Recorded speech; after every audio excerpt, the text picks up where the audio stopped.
நண்பர்கள் அனைவருக்கும் வணக்கம். நான் மலையான். எல்லோரும் எப்படி இருக்கின்றீர்கள்? நலமாக இருப்பீர்கள் என நம்புகின்றேன். இது ஒரு மாலை நேரம். மாலை நேரத்தில் நாம் வழக்கமாக காண்கின்ற காட்சிதான் இது. காலையில் இரை தேடிச் சென்ற பறவைகள் எல்லாம் மாலையில் வீடு திரும்புகின்றது. எப்படி வரிசையாக செல்கின்றதென பாருங்கள்.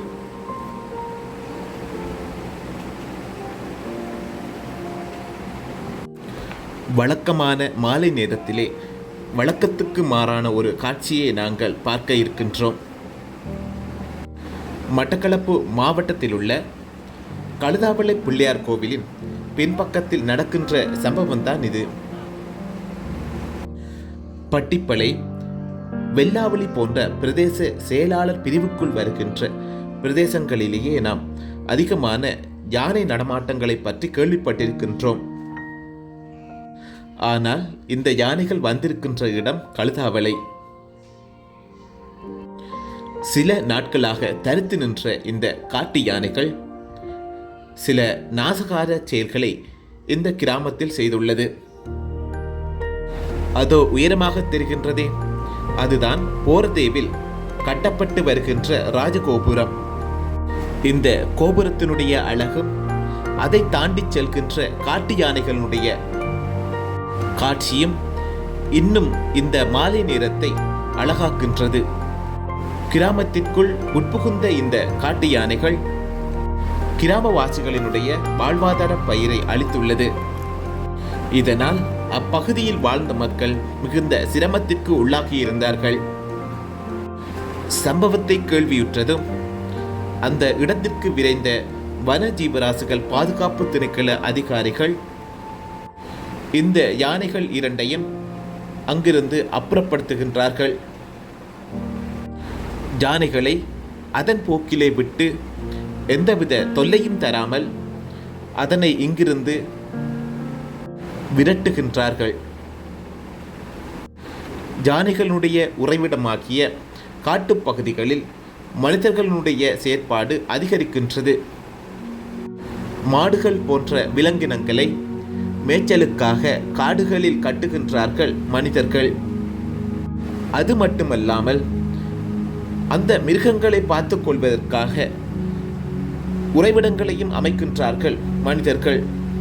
இதன் காரணமாக காடுகளில் மனிதர்களுடைய நடமாட்டங்கள் அதிகரிக்கின்றது. நமக்குத்தான் தெரியுமே மனிதன் எப்படிப்பட்டவன் என்று. அங்கிருக்கின்ற நீர்நிலைகளை அசுத்தப்படுத்துவான். இந்த கால்நடைகளும் தங்களுடைய எச்சங்களை அந்த காட்டுப்பகுதிக்குள் இடுகின்றது. யானைகளை பற்றித்தான் நமக்கு தெரியுமே.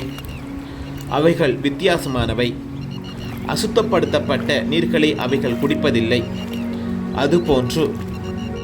அதுபோன்று கால்நடைகளுடைய சிறுநீர் முதலிய கழிவுகள் பட்ட புட்களையும் இந்த யானைகள் உட்கொள்வதில்லை. இந்த செயற்பாடுகள் காரணமாக யானைகளுடைய உணவும் நீரும் அசுத்தப்படுத்தப்படுகின்றது. இதனால் இந்த காட்டு யானைகள் உணவை தேடி ஏனைய பிரதேசங்களுக்கு படையெடுக்கின்றது. அவ்வாறாகத்தான் மனிதர்களுடைய இருப்பிடங்களுக்கும் இந்த யானைகள் வந்து சேர்க்கின்றது. இந்த உலகத்தில் நடக்கின்ற எந்த ஒரு செயலுக்கு பின்னாலும் இருப்பது மனிதர்களுடைய பொறுப்பற்ற செயல்தான்.